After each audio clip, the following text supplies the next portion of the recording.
जब टारगेट कर सेवक थे, केवल S5 और S6 कोचेस को ही टारगेट क्यों किया गया? 14 लोग जो वहां छुपे थे उन्हें बेकरी में ही जिंदा जला दिया गया। बजरंग दल, RSS के लीडर्स काफी ज्यादा गुस्से में आ चुके थे। आज तक किसी को इस केस में सजा नहीं मिली। गवर्नमेंट कोई एक्शन क्यों नहीं ले रही थी? बीजेपी, RSS और बजरंग दल को क्लीन चिट दे दी और बोला कि गोधरा ट्रेन फायर एक प्री प्लान्ड अटैक था। 2002 में राम जन्मभूमि और बाबरी मस्जिद विवाद को 10 साल हो रहे थे, जिसके चलते विश्व हिंदू परिषद ने फरवरी 2002 में अयोध्या में 100 दिन का पूर्णाहुति महायज्ञ करवाया। इस यज्ञ में पहुंचने वाले राम भक्तों को कर सेवक बोला गया। कर का मतलब हाथ होता है, तो ऐसे सेवक जो अपने हाथों से सेवा करे कर सेवक थे। दिन था 22 फरवरी का, जब गुजरात के अहमदाबाद से ये कर सेवक ट्रेन से अयोध्या पहुंचते हैं यज्ञ में शामिल होने के लिए। 25 फरवरी को ये यज्ञ संपन्न हुआ और 26 फरवरी को गुजरात आने वाले कर सेवक साबरमती एक्सप्रेस ट्रेन में बैठते हैं, जिसे अयोध्या से अहमदाबाद आना था। साबरमती ट्रेन की कैपेसिटी 1100 लोगों की थी, बट ट्रेन में अराउंड 2000 लोग बैठे थे, जिनमें से लगभग 1700 लोग कर सेवक थे। यहाँ से शुरुआत होती है उन सीरीज ऑफ इवेंट्स की जो गुजरात दंगों का कारण बने और जिसने इंडिया के पॉलिटिकल लैंडस्केप को हमेशा के लिए चेंज कर दिया। जिसमें पहला और दिल दहला देने वाला इंसिडेंट था साबरमती एक्सप्रेस का S5 और S6 कोच में आग लगना। बट यहाँ पे सवाल ये आता है कि जब टारगेट कर सेवक थे तो पूरी ट्रेन को टारगेट न करके केवल S5 और S6 कोचेस को ही टारगेट क्यों किया गया? ट्रेन को सुबह 4 बजे अहमदाबाद पहुंचना था, बट ट्रेन 6:30 के बाद गोधरा पहुंची। गोधरा स्टेशन अहमदाबाद से पहले पड़ता है। गोधरा से आगे बढ़ते ही ट्रेन की चेन खींची गई, वो भी कई बार, और ये फैक्ट ट्रेन के ड्राइवर ने और डिजिटल डिवाइसेस ने कंफर्म किया है। ट्रेन रुकती है और यहाँ पर पहले से लगभग 2000 लोग इंतजार कर रहे थे कर सेवकों को टारगेट करने के लिए। सबसे ज्यादा कर सेवक कोच S5 और S6 में मौजूद थे, इसलिए इन लोगों ने केवल S5 और S6 कोच को ही टारगेट किया। मतलब ये अंदाजा लगाया जा सकता है कि ये प्री प्लान्ड था। इन लोगों ने पहले पत्थर मारना शुरू किया ताकि लोग विंडोज क्लोज कर लें और इसके बाद हथियारों से मारने लगे। फिर S5 और S6 कोच में पेट्रोल यूज करके आग लगा दी और एग्जिट गेट को लॉक कर दिया।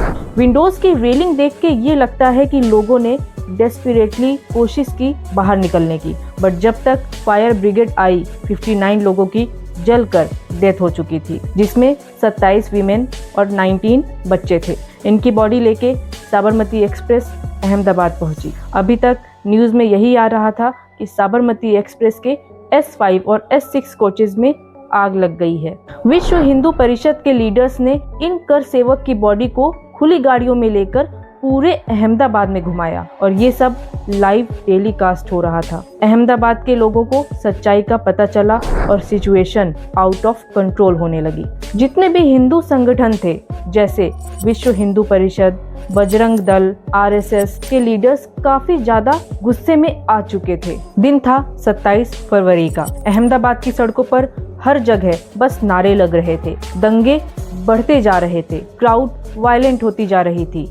अब पूरा अहमदाबाद दंगों और नारों से गुजर रहा था और सबसे बड़ी बात ये थी कि इन दंगों का न्यूज चैनल्स के द्वारा लाइव टेलीकास्ट किया जा रहा था, जिसकी वजह से ये दंगों की आवाज बस अहमदाबाद तक नहीं बल्कि पूरे गुजरात और देश में भी आग की तरह फैल गई। अब अहमदाबाद, गांधीनगर, वडोदरा, गोधरा, सूरत, हर जगह दंगे हो रहे थे और सिचुएशन पूरी तरह बेकाबू हो चुकी थी। इन पूरे दंगों में 790 मुस्लिम्स और 254 हिंदूज की डेथ हुई, बट ये ऑफिशियल फिगर है और अनऑफिशियल डेटा तो इससे कहीं ज्यादा था। सब कुछ ऐसा लग रहा था जैसे कुछ प्रॉपर प्लानिंग के साथ किया जा रहा हो। अगर ये प्लानिंग ही थी तो ये कर कौन रहा था और इतने ज्यादा नंबर्स में हथियार कहां से आए थे? इतनी सारी इन्वेस्टिगेशंस हुई। इस अटैक के मास्टरमाइंड का नाम बाबू बजरंगी था। तहलका मैगजीन के स्टिंग ऑपरेशन में एक वीडियो सामने आई जिसमें बजरंगी ने कन्फेस किया कि उसने कैसे नरोदा पटिया में किलिंग्स लीड की और कैसे उसको गवर्नमेंट और पुलिस का सपोर्ट मिला। उसने ये तक बोला कि पुलिस ने उससे कहा था कि डेड बॉडीज को अलग अलग कर दो जिससे कि मैनेज करना इजी हो। बाद में बजरंगी को लाइफ इम्प्रिजनमेंट दी गई, पर कोर्ट में इस वीडियो को प्रूफ नहीं माना गया। माया कोडनानी, जो एक और फेमस नाम था, उनको भी 28 साल की जेल हुई थी, पर बाद में सबूत न होने की वजह से रिलीज कर दिया गया। नेक्स्ट डे 1 मार्च को वडोदरा के बेस्ट बेकरी में एक और शॉकिंग इंसिडेंट हुआ। 14 लोग जो वहां छुपे थे, उन्हें बेकरी में ही जिंदा जला दिया गया। उनमें से 11 मुस्लिम और 3 हिंदूज थे। आज तक किसी को इस केस में सजा नहीं मिली क्योंकि सबूत नहीं मिले।